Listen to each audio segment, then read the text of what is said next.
Welcome back, Alexander. Oh, this is the third time I've recorded this. Usually I just record one, be done with it. There's little, warts on these things that are not perfect. I'm just trying to crank out a lot of help for you on these videos as quickly as I can. But I made a mistake on one of my calculations, and at the very end, everything else was good, but I made a mistake.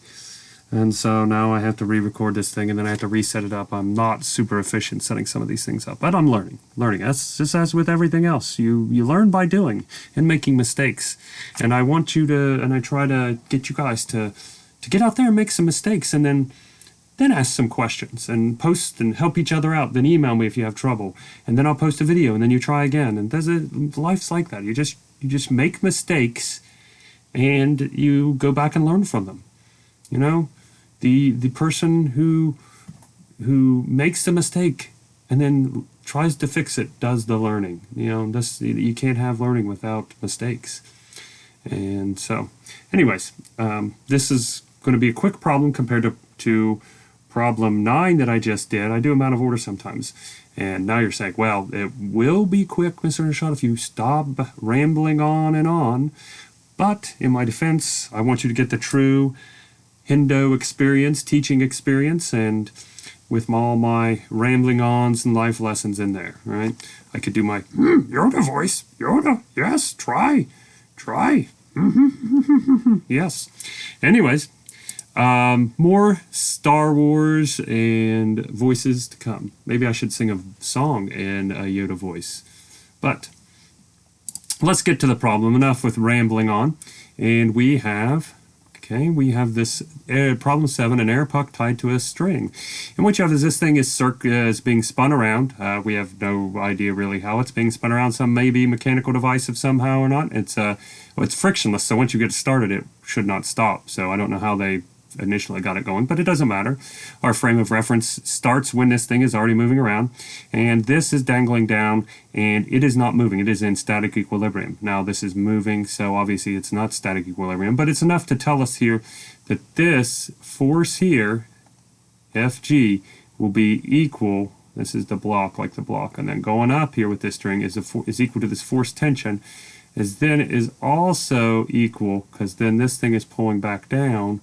So this centripetal force here is actually going to be equal to all of these things, because they're all this thing. If not, this thing would be sliding down. If we put a little weight here that was a little heavier, it would come down and this thing would go in. Or if this was a little faster and had a little more centripetal force, it would pull this thing up.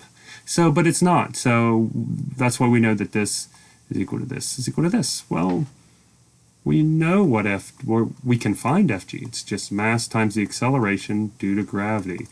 So it's simply 1.2, because we're doing this mass right there. That mass is equal to 1.2 kilograms. 0.2 kilograms, and that's the unit we want, because newtons, we want a force in newtons, and mass has to be in kilograms in order to get that. And we have our acceleration due to gravity, 9.81 meters per second squared.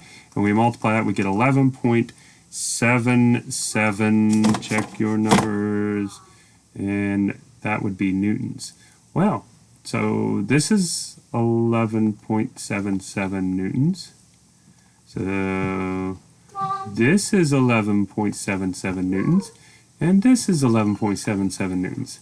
So right here, this is 11.77 newtons. Well, what is the force? Well, we just discussed that, 11.77 newtons. Like, wow! You got right to it. We got 2 parts done in a matter of seconds. Well, minutes after your ramblings, but yes, so I told you this one is not as bad as that last one. Ooh, let's do blue. Okay, so now we need the speed of the puck. Well, we have this centripetal force here, and we could do this centripetal force is equal to Newton's second law again, F equals ma, and we'll call this tangential acceleration.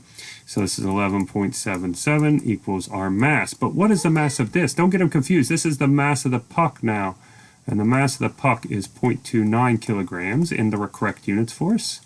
You're welcome. What can I say except you're welcome? All right, 0.29 and a t. So a tangential acceleration, when we divide the two, 40.59. meters over second squared. And that's an acceleration unit force. Okay. Very good. And now we have a t is equal to v squared tangential velocity squared over our radius. So we now know this. Might as well switch colors. Got lots of colors up here you haven't utilized a lot. 40.59 equals v squared over, what's our radius? 1.22 meters. 1.22. And when we multiply this over and then take the square root, we end up with 7.03 meters per second. And the units work out nicely too, because when this is meters and this is meters per second squared, you divide by meters, it's meters squared over second squared, take the square root of that, and it's meters per second. So, all right, that wasn't so bad. Have a wonderful day, and I'll see you on the next problem.